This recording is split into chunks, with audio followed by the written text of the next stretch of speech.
Hello and welcome to NTD News Today. Kevin Hogan here. Let's take a look at our top stories. President Biden pledging relief to Kentucky tornado victims. We take a look at a new memorial and hear from some survivors.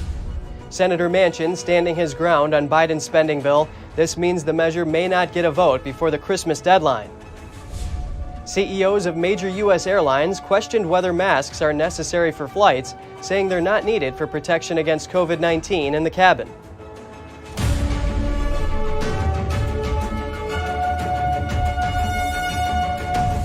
States across the central U.S. are in recovery mode, dealing with downed power lines, assessing property damages, and reopening airports. The incidents follow a hammering by record-breaking severe weather. Tornadoes and winds up to 100 miles per hour hit the central states yesterday, with record heat levels, wildfires, and dust storms following closely behind. Data from the National Weather Service shows the storm system set a new record for the highest number of hurricane-force wind gusts of 75 miles per hour or more in one day. That's the most since 2004. The bluster was even enough to flip a semi-truck in Nebraska. A state trooper caught the fall on tape. Nearly 24 tornadoes ripped through Iowa and Nebraska, while nearly 250,000 homes and businesses across Iowa, Kansas, and Wisconsin lost power. Texas and New Mexico also saw brief blackouts earlier in the day. As for today, heavy snow was forecast over the Sierra Nevada through this morning. Heavy rains, thunderstorms, and flash flooding are possible throughout parts of the southern plains, middle and lower Mississippi, and Ohio valleys today and tomorrow. More details are emerging about the victims of that deadly tornado outbreak that hit several states last week. In Kentucky, a memorial's gone up, and residents confirmed the names of the deceased, one of whom was a 5-month-old child.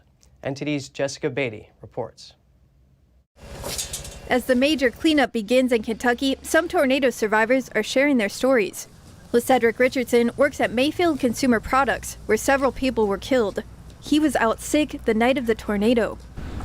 I feel thankful, but then I feel like I could have done so much more by being there, so it's kind of mixed. Resident Stephanie Thomas says several homes surrounding her mom's place were destroyed. It's the worst thing I've ever seen. And I mean, my mom kept saying, you know, I'm lucky, I'm lucky. I said, Mom, you don't know how lucky you are. And I took her back over here, and there's nothing. At least 88 people were killed by the tornado outbreak, including 74 in Kentucky. Andrew and Charity Oglesby lost their 5-month-old son, Chase, in the storm. They were also badly injured. Another victim is 27-year-old Corey Scott. He was killed when a tornado destroyed his home in Bowling Green Friday. Husband and wife Jeff and Jennifer Eckert were killed when a tornado hit Dawson Springs, Kentucky. They'd recently moved back full-time after spending years wintering in Florida. Now a memorial has emerged in downtown Mayfield, started by Leo Soto, who flew in from Miami, Florida. He says he was touched by those who offered support during the deadly condo collapse in his hometown earlier this year, which took the lives of some of his friends. The first step of healing is, recognizing the great loss that happened here. And that's why I feel like this memorial, it's important that it has the pictures of the victims, because it puts a face behind the statistics. So, Yes. President Biden visited Kentucky Wednesday, pledging his support. And I intend to do whatever it takes as long as it takes to support your state, your local leaders, and as you recover and rebuild, because you will recover and you will rebuild. Biden's approved federal disaster declarations for Kentucky, Tennessee, and Illinois, offering residents and local officials increased federal aid. Jessica Beatty, NTD News. Advisors for the U.S. Centers for Disease Control and Prevention will meet today to discuss the Johnson & Johnson COVID-19 vaccine. The Advisory Committee on Immunization Practices is set to vote on recommendations for the vaccine. They will discuss the benefits and risks of the single-dose therapy and look into a serious but rare type of blood clot that has been linked to it. The government has authorized the Johnson & Johnson vaccine for use in people at least 18 years old, and it can be used as a booster shot. The committee will look at expanding the authorization for children ages 5 to 11. The U.S. Navy will start discharging troops who do not get vaccinated against COVID-19. Officials say the separation from the service will take place as soon as possible. Sailors who previously refused to get vaccinated but have since changed their minds will be able to remain in uniform. As of last week, the Navy had just over 5,700 sailors who haven't been vaccinated. Roughly half of them are asking for an exemption due to religious beliefs. The Navy says no one will be discharged while those requests are pending.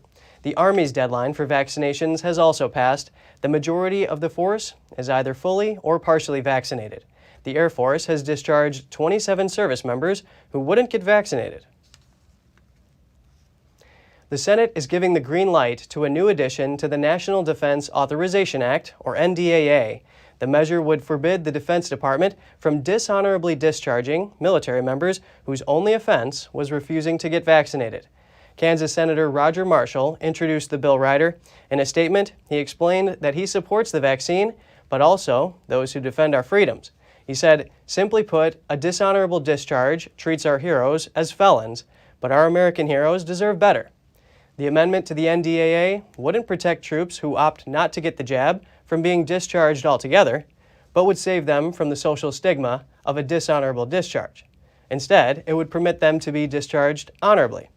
Dishonorable discharges have historically been reserved for the most reprehensible offenses, with less serious violations often dealt with through a general or a bad conduct discharge. The bill now moves to President Biden's desk. It remains to be seen whether he will sign it or veto it. CEOs of major airlines testified at a Senate hearing Wednesday. Lawmakers want to know if the companies used the pandemic relief money, how they received it from the federal government. During the hearing, two CEOs said masks in the cabin won't help curb the pandemic, calling into question the current mask mandate on planes. Senators also challenged United Airlines' vaccine requirement. Here are the details. I think the case is very strong that masks don't add much, if anything, in the air cabin environment. It's very safe. Southwest CEO Gary Kelly made the comment during the Senate committee hearing. American Airlines chief Doug Parker joined him, emphasizing that thanks to commercial aircraft filters, air quality in the cabin is higher than in other indoor settings. They questioned the need to wear masks on planes. Airlines across the country imposed mask requirements starting in 2020. The Biden administration followed with a federal mandate that will run through January 18th next year. Flight attendant union leader Sarah Nelson added that some older aircraft are not equipped with the same quality of air filters. The Senate hearing also brought into focus United Airlines' vaccine mandate. The company laid off about 200 workers who failed to comply with the requirement. While United CEO Scott Kirby defended the move, Senator Ted Cruz called the mandate a disregard for the rights of employees. We did this for safety. We believe it saved lives. I think that's my number one obligation is safety, particularly running an airline. Your employees are being mistreated, and it's disappointing. Your company is better than this, and what you're doing is wrong. Cruz noted that both American and Southwest Airlines pledged not to fire any employees over vaccine requirements.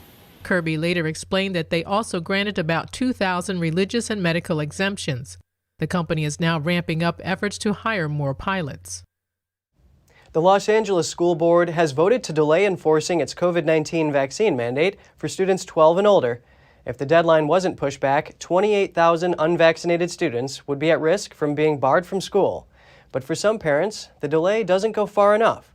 We hear from a parent who's challenging the mandate in court. 28,000 unvaccinated students in Los Angeles no longer face being barred from in-person learning next month. The LA School Board Tuesday voted to push back the deadline of its student vaccine mandate from January 10th to the fall of 2022. A reporter for El American captured the moment parents protesting the mandate heard the news. Today, the board voted to suspend enforcing. The board said its decision was based on concerns over learning disruptions that could be caused by transferring tens of thousands of students to independent study. 87% of eligible students in the LA school district are vaccinated. In a statement, school board member Jackie Goldberg emphasized that although the deadline is delayed, the mandate remains. But some LA parents are still hoping they can strike it down in court. Meanwhile, in San Diego, a group of parents is fighting the same mandate in their school district. Sharon McKeeman, founder of Let Them Choose, A group spearheading the litigation says she thinks the LA School Board's decision is due not just to significant logistical issues, but also to legal ones. McKeeman calls the mandates unlawful and says they're unlike other vaccine requirements in California. These school districts' vaccine requirements are not the same as, the body of vaccine requirements statewide. There is a list of 10 childhood vaccines. Most of those, there's a lot of opinions about them, but they have been around substantially longer than the COVID vaccine. Most of them are for illnesses that do more severely impact young people than COVID does. And those have all been put in place through the legislative process. And so that's very different than a school district just arbitrarily saying they're going to require a very new vaccine and they're going to exclude children if they don't comply. McKeeman says the Los Angeles and San Diego districts aren't allowing personal belief exemptions from the vaccine. This is different from the state requirements and is another reason why she believes the mandates are unlawful. A personal belief exemption is very broad. It's protected under state law. Every student has that right when it comes to the COVID vaccine, and school districts, they do not have the authority to usurp that, and that's what we're arguing legally. McKeeman thinks the deadline suspension in LA will aid their case because, she says, it shows the extent of the disruptions the mandate would cause. The lawsuit filed by Let Them Choose is being heard in court December 20th. Now we take a closer look at that legal challenge to Biden's vaccine mandate in the 6th Circuit. Recently, the court voted down a request to have all 16 judges from the 6th Circuit review the case, so instead, a 3-judge panel will rule in this case. According to Doug Badger, a senior fellow at the Heritage Foundation, a decision is expected this week. Badger explains why Biden's order has taken a lot of legal flack and compares it to the challenges the Trump administration faced over its orders to federal agencies on topics ranging from health and immigration to the environment. Here, Badger lays out what the Biden administration has to prove for the court to allow the mandate to stand. They have to prove that some vague language in the OSHA statute that gives sort of broad authority to them to address serious workplace hazards somehow applies not only to a virus, which again, OSHA doesn't really have regulatory authority there, but also to require vaccines. Look, with vaccines, it's the FDA, which decides whether they're approved, the CDC, which recommends who should take them, and then CMS, the Medicare and Medicaid, which pays for them. No agency, least of all OSHA, has the ability to force you to take a vaccine. Are the number of lawsuits directed toward this mandate precedented? Have we seen this many lawsuits over a president's order before? Well, we've certainly saw a lot of them in the Trump administration. A lot of his agency actions were challenged. I think the reason we're seeing so many on this particular subject of mandates is that the Biden administration has issued so many of them. They've got one for uniformed officers, one for federal employees, one for federal contractors, one for medical workers, another for employees at firms with 100 or more. So they've got multiple mandates out there, and each of them, or at least 3 of the 5, are under significant challenge. Well, the American Civil Liberties Union says vaccine mandates actually bolster civil liberties. They say vaccine requirements protect workers with regular exposure to the public, like teachers, doctors, and store employees. Do the benefits of the mandate outweigh the costs? Well, I don't think they do, and there are a couple of reasons for that. Let's look at what happened in the when the mandate on hospital workers to get vaccinated was lifted. Immediately, large medical systems like the Cleveland Clinic, like the Tenet Health System and others, dropped their vaccine mandate. The reason is we have a shortage of medical workers. Hospitals lost 175,000 employees in the first 2 months of the lockdowns back in 2020. They've only recovered less than half of those. So hospitals are already short-staffed, and doing something that's going to result in the firing or the quitting of tens of thousands potentially of hospital workers is not good for the healthcare system. Senator Joe Manchin says he wants transparency in Biden's social spending bill. He and Senator Sinema are considered key Democratic holdouts on the spending plan. There's a chance senators won't vote on that measure by Christmas. President Biden's roughly $2 trillion spending bill may not pass by the self-imposed Christmas deadline. According to Fox News, Democratic Senator Joe Manchin was asked if he would be able to work through issues to hold a vote before the deadline. He said they haven't gotten anything back from the parliamentarian, meaning they have nothing to vote on. Though Manchin says he will work with the president. That's a big one. That's a big one. It really is. But the president, whatever he makes a decision, I'm going to try to work with him. I'm going to try to work with him. I really am. Manchin and Senator Kyrsten Sinema are considered key holdouts on Biden's spending plan. Manchin has expressed concern about the bill's price tag and warned that broad spending would not be fiscally responsible given that inflation is rising. While Democrats want an expanded child tax credit program, Manchin was said to have pushed to erase the measure, though he denies that he opposed it, as he told reporters on Capitol Hill that he's always been for child tax credits. The bill is currently at $1.75 trillion and includes social and environmental spending. Once more, President Biden is urging Democrats to pass a voting rights bill quickly. Reporters asked him which is a bigger priority, the spending bill or voting legislation. If we can get the congressional voting rights done, we should do it. If we can't, we got to keep going. There's nothing domestically more important than voting rights. It's the single biggest issue.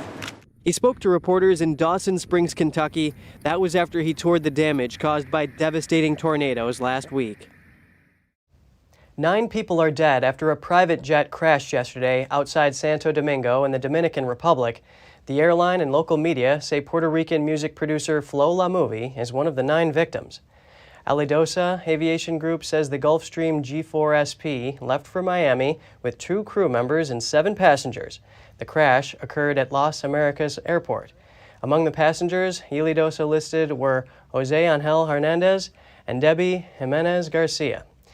Music magazine Billboard says Hernandez made music under the name Flo La Movie, while Jimenez was the producer's wife. Alidosa also named Hayden Hernandez among the victims, who was Hernandez's son. A grand jury overseeing a Florida condo collapse says steps could have been taken to prevent the deadly accident. The Miami-Dade grand jury said those steps would have ensured the structural integrity of the building. 98 people lost their lives when a portion of the Champlain Tower South building collapsed in the middle of the night on June 24th. In a 43-page report, the grand jury concluded that very serious lessons were learned from the event. The report says that state and local governments need to focus more attention on the structural deterioration of residential buildings. The grand jury suggests that building safety inspections happen no less than every 10 years. The current standard is every 40 years. It also recommends that anyone elected to a condo board must undergo educational courses.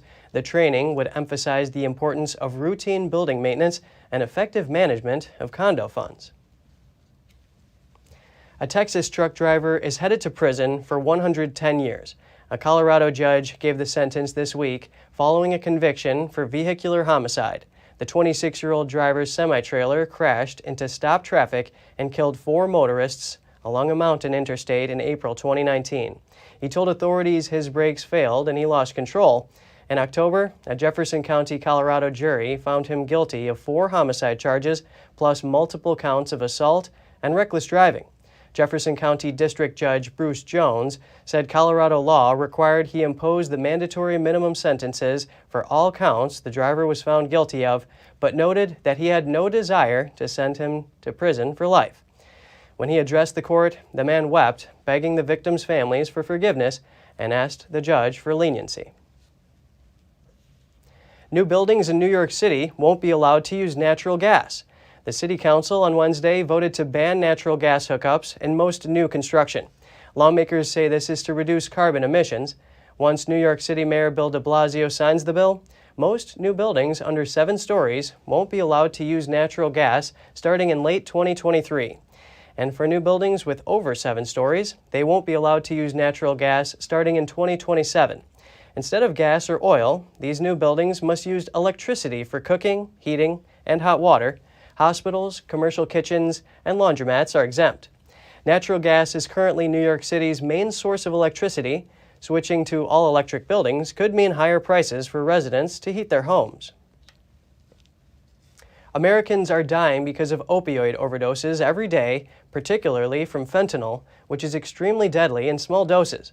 In New York City, 2 drug traffickers got caught with fentanyl but were later released.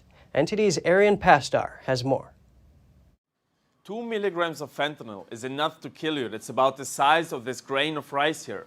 Now recently, 2 drug traffickers got caught in New York City with 5 pounds of fentanyl, which is pretty much the same size as this bag and can kill over 1 million people.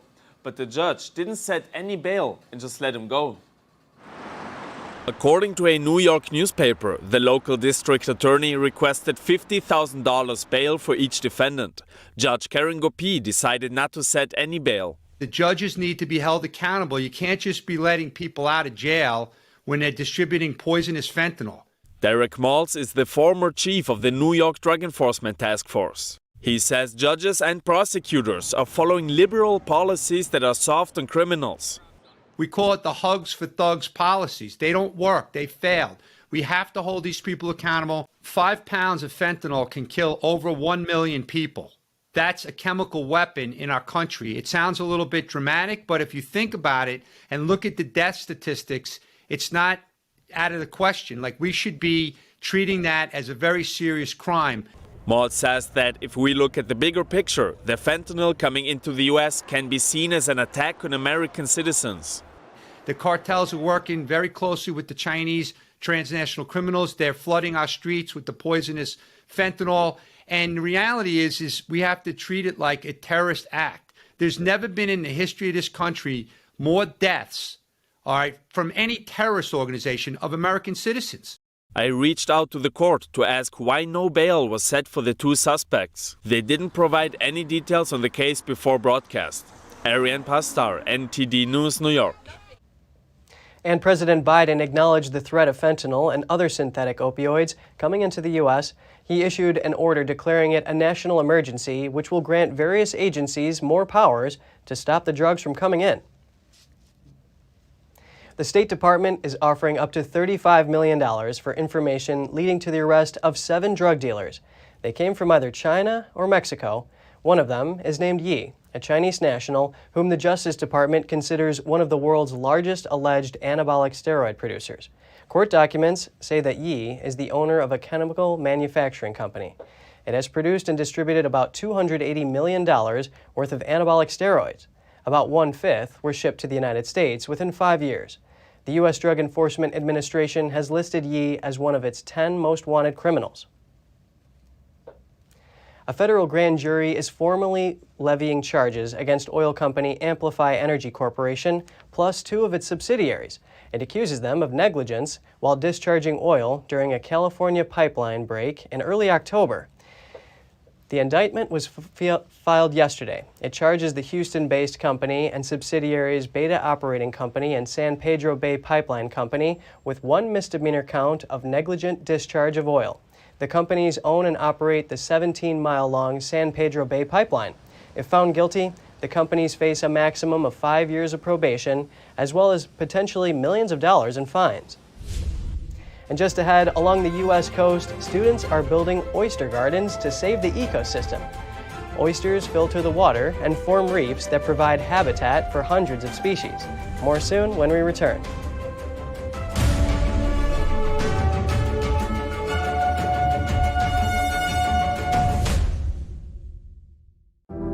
Secure, the true solution for your digital privacy and security. Secure is a private and secure messaging and email solution hosted in Switzerland, using military-grade encryption and Swiss privacy laws, giving you true privacy. Secure is 100% private and does not collect or sell any of your personal data. Secure's Helix technology connects you securely to our Swiss servers without the need of a VPN, guaranteeing privacy and security for all your communications. Secure Messenger doesn't require your phone number or any personal data that hackers target. Chat by Invites allows you to chat privately and securely with anyone outside of your secure network without the need for others to download Secure. Secure Send offers you a private and secure way to email anyone outside of Secure. You won't find this level of privacy or security on any other email or instant messaging application. Visit secure.com. Regain and protect your privacy today. Hello, I'm Mike Lindell. Cancel culture has not only affected myself and MyPillow, but millions of you out there. Before all this started, I had already written in my memoir, I dedicate this book to anyone that's looking for hope. Well, right now, we're all looking for hope. I believe that my story is going to bring inspiration and hope to everyone. By the time you're done reading my book, you will believe that with God, all things are possible. To thank you all for your support, I'm offering some of my best prices ever on MyPillow products, including this exclusive bundle. You get my book and these 5 MyPillows. They all have beautiful scenes and verses from the Bible, such as Isaiah 41:10. Do not fear, for I am with you. This 6-pack bundle is regularly $219. Now it's just $99.98 and free shipping with your promo code. Go to mypillow.com and use the promo code on your screen or call the 1-800 number below. Thank you and God bless.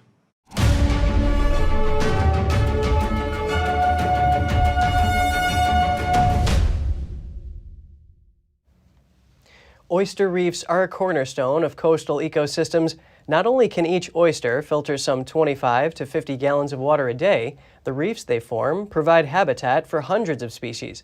As their numbers plummet, volunteers are now raising oysters along the U.S. coasts to help restore depleted reefs. Let's take a look. Volunteers along the Mississippi Gulf Coast are raising oysters to help protect coastal ecosystems. Most of them grow in wire cages hanging from the docks, some tied to open floats.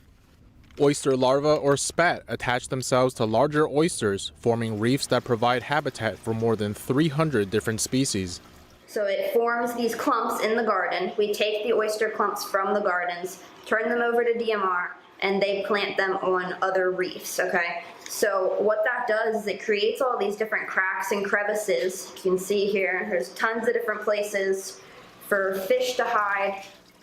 Between the 1950s and the 1990s, oyster populations in the United States dropped by 68% due to overfishing, pollution, and other problems. The Mississippi-Alabama Sea Grants Gardening Program started in 2001 as a master's thesis research. Now 2 schools in Mississippi incorporate the gardens in their marine science curriculum. When they get out there, they have to dunk the baskets, try to get as much sediment off of them as possible. Open the baskets up, check for predators, remove predators, look for spat that's still alive, measure the spats, record that data. Commercial farmers grow oysters near the surface of the water. There they mature much faster with more plankton and less predators. Oyster gardening uses the same techniques, but not for the same end. The habitats they create, and they're more than just things to just eat. They're things that help our, the ecosystem. Today, there are more than 1,000 oyster gardens dotting the shores of Maryland, Virginia, Mississippi, and Alabama. Gardeners have added at least 15 million oysters in Maryland and 1 million in Virginia. The goal is set to reach 10 billion by 2025. Veronica Ryan, a type 2 diabetes patient, was prescribed a drug called Invokana in September 2015. About a month later, she was admitted to the hospital with ketoacidosis, a potentially fatal buildup of acid in the blood. Here's more. To me, it was just straight poison. It almost took my life. Veronica Ryan is a 58-year-old type 2 diabetes patient in Chattanooga, Tennessee.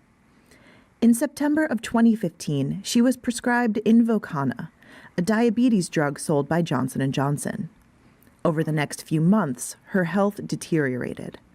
She was in and out of the hospital with ketoacidosis, a potentially fatal buildup of acid in the blood. Ryan was one of thousands of patients who was prescribed the drug before the U.S. Food and Drug Administration intervened. This is her story. Symptoms began weeks after Ryan began taking Invokana. I would lay down and get back up the next morning. It was like, what is going on with me? I just keep like I'm losing weight overnight. And my husband would say something. He said, Ronnie, you're losing a lot of weight, But I was I didn't feel well. I felt sick all the time. She was admitted to the hospital with a diagnosis of ketoacidosis, but doctors couldn't determine what caused the condition.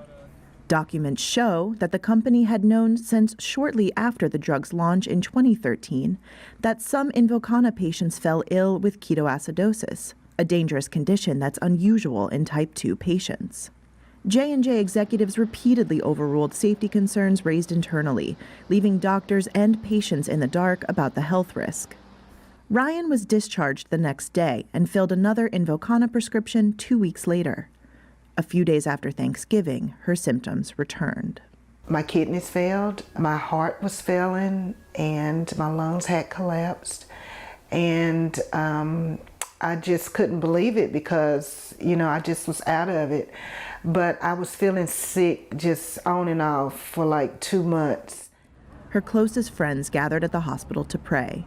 During Ryan's 12-day hospital stay in December of 2015, the FDA announced that it would require Invokana and other drugs in its class to add warnings about ketoacidosis. If I wouldn't have went to the hospital, I would have passed because my kidneys were failing. I couldn't breathe, and my heart was just constantly racing the whole time. Ryan dropped her lawsuit against J&J in 2019. She told Reuters she couldn't comment on the resolution of her case. I'm just so frustrated with how quick doctors are to try you on different medications and I don't even have the words for it. It's just like you're just being a guinea pig all the time with different types of medications. And Invokana was the medication that almost took my life. J&J declined to comment on Ryan's case. It defends Invokana's overall safety record and says it cares, quote, deeply about the safety and well-being of patients treated with our medications. In another case, the U.S. health regulator has issued a warning letter to Medtronic. The letter raises concerns related to medical device quality management. The Food and Drug Administration's letter highlights problems in areas including risk assessment, complaint handling, and device recalls. These are concerns at Medtronic's diabetes facility in Northridge, California. The company is rapidly addressing the FDA's concerns and reviewing its actions with the agency.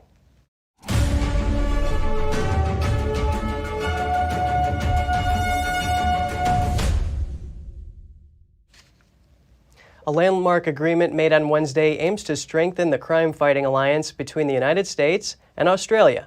Law enforcement in both countries may eventually have access to the communications data of each other's residents. U.S. Attorney General Merrick Garland and Australian Home Affairs Minister Karen Andrews signed the agreement. The new pact promises to streamline the speed of criminal investigations. Previously, the process could stretch over 2 years. Under the new pact, with the court permission, police in either country can obtain messaging data directly from platforms like Facebook. The move marks a partnership between the two countries in addressing serious crimes. These include child sex abuse, terrorism, ransomware attacks, and cyber attacks on critical infrastructure.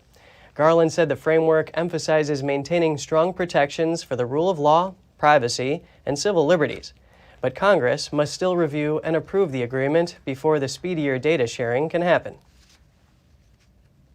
You might recognize the names of President Biden's latest ambassador picks. Wednesday, the White House announced that Biden is nominating former Olympic figure skater Michelle Kwan to serve as ambassador to Brazil. Kwan worked on the Biden presidential campaign and is a longtime Democratic activist. She said, quote, "If confirmed, I will be very proud to serve my country." Biden is also picking the daughter of former President John F. Kennedy, Carolyn Kennedy, to serve as ambassador to Australia. Kennedy is a longtime friend, ally, and donor to Biden. She also served as the ambassador to Japan in the Obama administration. The nominations now go to the Senate for confirmation, where dozens of Biden nominations are waiting for a vote. U.S. military commanders in the Pacific built a new software tool. It's designed to help the Pentagon predict whether certain actions will stir up a big reaction from China. Those actions may include military sales, U.S.-backed military activities, and even congressional visits to hotspots like Taiwan. Deputy Defense Secretary Kathleen Hicks was briefed Wednesday on the new tool. A U.S. official said using data from early 2020, the computer-based system evaluates significant activities that once impacted U.S.-China relations. The new software will allow U.S. officials to check on planned operations up to 4 months in advance. Tibetan children as young as 4 years old are being sent away to boarding school, but these aren't your average institutes. They're built by the Chinese regime, and teachers say they're beginning to erode the region's language and culture. NTD's Tiffany Meyer has more on the story. A staggering figure has come out of Tibet. Almost 80% of Tibetan children aged 6 to 18 have been placed in state-run boarding schools. There they are cut off from their families, language, and traditions. That's according to analysis of official data from U.S.-based NGO, the Tibet Action Institute. The organization's December report says the Chinese Communist regime has established a vast colonial boarding school system in Tibet, which separates children as young as 4 years old from their parents. The report quoted one parent in eastern Tibet as saying authorities converted the village schools to nursery schools in 2020, and at the same time prohibited children from studying in their villages. These children aren't even allowed to return home for holidays. And according to a teacher from eastern Tibet, teachers must speak and teach all courses in Mandarin only. That's including nursery rhymes and bedtime stories for younger students. When these children go to primary school at the age of 7, hardly any of them can speak Tibetan. While another account details something even more sinister. A female boarding student says she witnessed cases of sexual abuse and violence inside her school. She recounted that men from outside the school, as well as some male teachers, would enter the girls' dormitories. She went on to explain that beatings were so severe and frequent that students were in a state of constant fear. The Chinese Communist regime has worked to eliminate local Tibetan schools for a decade.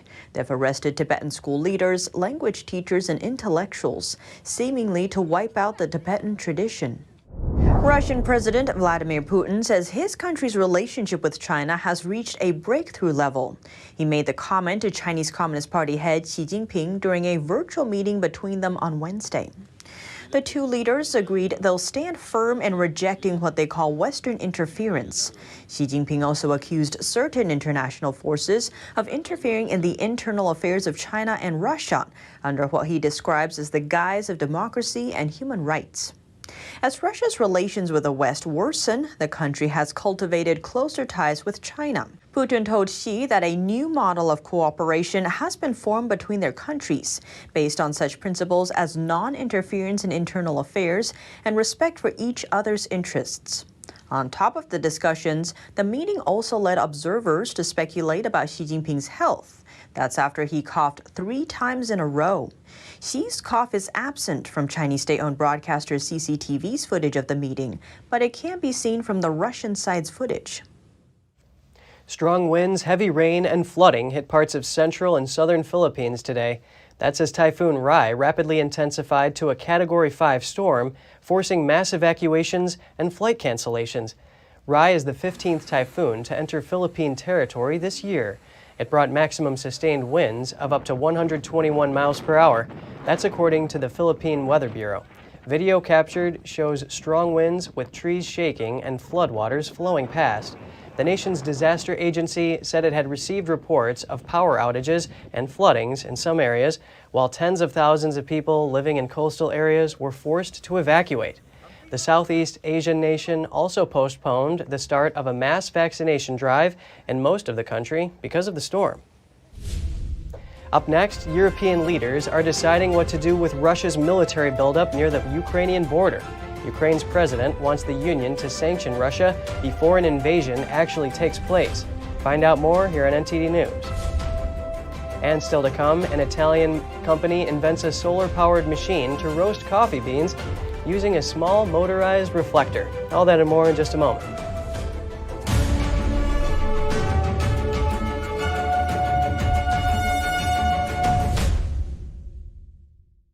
I will bless those who bless you. Here in Israel and the former Soviet Union, the Jewish people are living in very difficult times. There are now thousands of destitute, elderly Jews who are desperately in need of basic food. The International Fellowship of Christians and Jews is on the ground with survival food boxes, but the need for food is growing. Call or go online now and say, I will bless these children of Abraham. It's the elderly widows who are hurting the most. Many of them are also Holocaust survivors who are once again crying out for help. Their need, as you can see, is extremely urgent. Right now, you can give a gift of life of $25 that will help rush an emergency food box to an elderly Jewish person who doesn't have enough to eat. When you call right now, your gift's impact will be doubled to help save lives. For over 35 years, this trusted ministry has given Christians like me a way to tangibly bless Jewish people who are in need throughout the world. Wherever in the world the Jewish people have the greatest need, our spiritual mandate is to feed the hungry and to care for the widows and orphans. Together, we bring them comfort and love, but just as important, we bring them this life-saving food box. When you call right now, your gift's impact will be doubled to help save lives. Without your response, their pain and suffering will continue. Call or go online now and say, I will save a life. I will bless and comfort the Jewish people.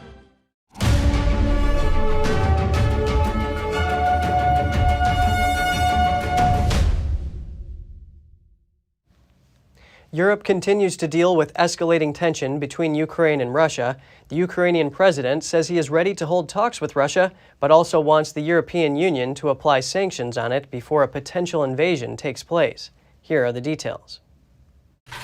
Speaking after an EU summit in Belgium on Wednesday, Ukrainian President Volodymyr Zelensky says Ukraine is ready to have formal talks with Russia.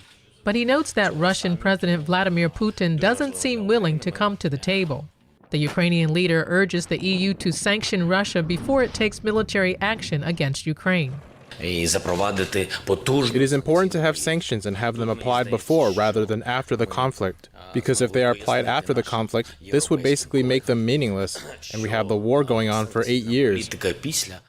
At a summit on Thursday, the EU will decide how best to prevent a Russian invasion. European Council President Charles Michel on Wednesday voiced support for Ukraine. He says he hopes there will be no further escalation. We have sanctions in place, point one. We are ready to take sanctions, additional sanctions, if it is needed, and we will assess what will be the situation. And we have expressed, and we will reiterate tomorrow, a very firm position. We support the territorial integrity of Ukraine. Also on Wednesday, European Commission President Ursula von der Leyen called on Russia to de-escalate. But she says the EU is prepared for any increasing aggression from Russia's side. And the message is very clear. Should Russia take further aggressive actions against Ukraine, the costs will be severe and the consequences serious. And this is the clear messaging at this time. Secretary of State Antony Blinken told NBC on Sunday that Russian aggression might jeopardize the operation of Nord Stream 2. It's a gas pipeline that transports Russia's natural gas to Germany. He says the pipeline is a source of leverage on Russia if Germany is open to shutting it down over the current tension. But he noted that no gas is flowing through the pipeline at this time, so it cannot serve as leverage unless the pipeline is active. Russia said Presidents Vladimir Putin and Joe Biden could speak again before the new year. However, Kremlin spokesperson Dmitry Peskov said nothing firm had been agreed upon. The two leaders last spoke on December 7th. Two politicians in Brazil took their differences to the ring. They traded blows over a local water park dispute. Mayor Simão Peixoto from the Brazil city of Borba went head-to-head with former councilor Enero Merico da Silva. The two duked it out in 3 rounds of mixed martial arts combat. The fight comes after da Silva called Peixoto a crook following a water park dispute in an Amazonian municipality. During the first round, da Silva got some blows in against his rival, but Peixoto fought his way back to win the fight. A new Japanese inflatable scooter is designed to help riders get around in Tokyo, and it can fit into a backpack. NTD's Andrew Thomas has the details. If you need to take a short trip somewhere, but don't have access to a car or public transportation, Japan's Poimo may be your solution. Poimo stands for Portable Inflatable Mobility. People would imagine balloons to be soft, but this one is like a basketball. Even if people ride on it, it's steady as a rock and sturdy. The inflatable electric scooter was developed by researchers from Tokyo University as a mobility solution. I first thought about developing a mobility device that can bridge the last 1 mile, 1.6 kilometers, or distance between a train station and a workplace, where there's some distance but no public transportation. The scooter runs on an electric motor and can fit easily into a medium-sized backpack in its deflated form. Safety and operability of vehicles take time to be developed, so to merchandise this scooter as a product, we need to guarantee that it can be ridden safely. Using an air pump, it takes about 2 minutes to inflate the device into a portable ride.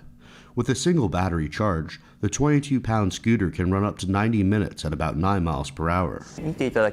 As you can see, Poimo can be built into different shapes. With this, I hope we can make it in the shape each person wants. For example, a shape that is suitable for a person's height so that we can offer the most suitable mobility device for that person. The research team has also developed a software which allows users to customize the shape of the vehicle, such as a sofa or wheelchair. Andrew Thomas, NTD News. An Italian company has invented a solar-powered machine to roast coffee beans without using any fossil fuels. The most important step of the coffee-making process is roasting. Different methods have evolved over centuries. Now, the Italian tech company Puro Sole has developed an installation that is able to roast coffee beans with renewable energy. The founders of this project are 2 electronic engineers, Antonio Derbe, Daniele Tomei, and their longtime friend and coffee lover, Luca Del Bufalo. This project came to life because we are part of a robotic and IT company that had the curiosity to use heliostats, that are devices used to direct the sun, solar power, towards a target. Then we met a friend of ours. He is a coffee lover, and he suggested us to use this technology to build a coffee roasting solar plant. Puro Sole's technology aims to drastically reduce the cost of large thermodynamic facilities. To do so, they came up with a small motorized reflector that they say is totally autonomous and self-sufficient. The sun, reflecting on the mirrors, comes across a sensor positioned in front of these rotating mirrors. Then this sensor calculates the angle of the incident light and keeps it steady during the entire process. This way, the mirrors keep redirecting the light to the same point. The precision is pretty high. This technology, besides reducing CO2 emissions and costs, as we don't use gas or electricity, it also achieved qualitatively important and almost unique results. Let's keep in mind that us, Purosol, are the only ones in the world to build plants of this kind. The company also makes its own coffee and sells it online. Dr. Giuseppe Longo is the owner of a pharmacy in Rome. He's a regular customer. I find this coffee very aromatic, not rich, and among all coffees I drink, this is one of the best for its taste and digestibility. Puro Sole offers a range of solar plants that can roast 20 to 400 pounds of coffee beans a day. Andrew Thomas, NTD News. A fan-favorite comfort food in South Korea is getting a new look. It's called kimchi, typically made of salted and fermented vegetables, but a new drinkable version has hit store shelves, made with lactic acid for a more mild flavor. Let's take a look. A new healthy staple hits the thriving South Korean food scene, white kimchi juice. It's not as spicy or tangy as the standard dish and can be drank straight up. People usually expect red kimchi when they think about kimchi juice. However, we used traditional white kimchi, so it's not spicy and has a mild taste. More specifically, we don't use salted fish. The ingredients are all vegetables. Park is the CEO of an equestrian company. While on traveling for business abroad, she says she missed Korean comfort cuisine and came up with the idea of making portable kimchi pockets. Sometimes I would really crave cold kimchi, but it was hard to get, and its smell was also an issue. So I started to think of ways I could eat kimchi more conveniently. Convenience stores across Korea, including 7-Eleven, rolled out the new product last week. The drinkable kimchi comes in a 4.4-ounce pouch. the equivalent of a small side dish of standard kimchi. Displayed in fridges next to milk, boiled eggs, and other snacks, these juice packets present an alternative to simple breakfast menus. I would like to have this with sliced apple, radish, and cabbage. It would be refreshing. Housewives would welcome it. I like it. I couldn't imagine how it would taste. It was quite strange to me at first, but it tasted familiar. South Korea officially designated November 22nd as Kimchi Day in 2020. It was part of an effort to pass on the culture of the traditional dish. This year, California followed suit, passing a measure to join in celebrating the cuisine. A Welsh lady known as Nana Baubles has officially got the world's largest collection of Christmas ornaments. Guinness World Records awarded the title on Wednesday. NTD's Neil Woodrow brings us the story. A Welsh woman known as Nana Baubles has broken a world record for collecting nearly 1,800 Christmas ornaments. It's a wonderful experience. It's wonderful. Whenever I go anywhere and I see a bauble I like, I fetch it home, especially during the Christmas time. Sylvia Pope from Swansea says her haul continues to grow. When my grandchildren brought their children here and they saw what I'd done to the ceiling, they were, oh my gosh, oh my gosh. Every year they can't wait for them to go up. They know that it's coming towards Christmas. There's a few more that I have to add to this year's collection. Sylvia explains why Christmas is so special to her. We didn't have a lot. We weren't very well off. And that's why when it comes to Christmas now, I will do what I can to afford, what I can afford to do a good Christmas for the children. In a range of colours and designs, the baubles come from many places, including Buckingham Palace. Neil Woodrow, NTD News. The small town of Tlalpujahua, Mexico, has a reputation for making high-quality, handmade glass ornaments. And for many years, its colorful products have found buyers all over the world. The town's production places a premium on quality. It begins with artisans' hand-blown glass into the desired shapes over a flame, transforming long glass tubes into shapes ranging from standard baubles to flowers, chilies, apples, birds, or bells. The ornaments are then decorated in sparkling colors. Each year, artisans make millions of baubles with thousands of locals employed in the industry. About 60% of its production goes abroad to the United States and Canada, as well as distant markets in Japan, Malaysia, and Europe.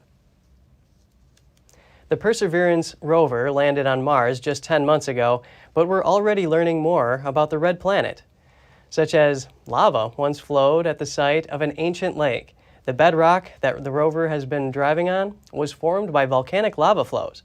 Those rocks interacted with water multiple times.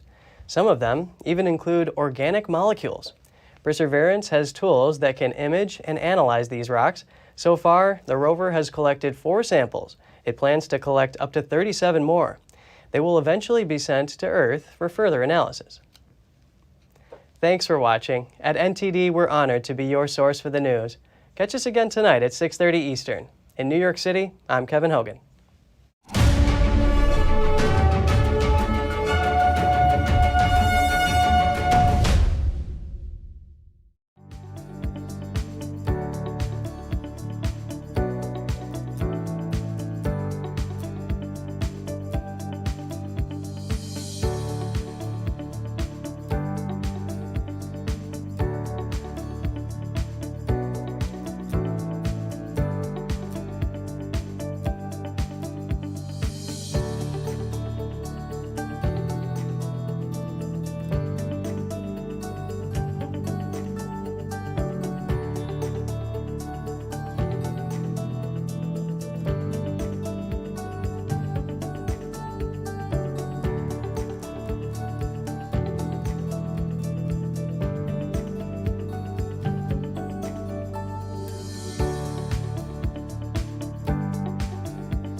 Thanks for watching us on YouTube. Did you know YouTube only keeps selective videos on its platform? So if you want to make sure you get the full picture, just subscribe to our newsletter.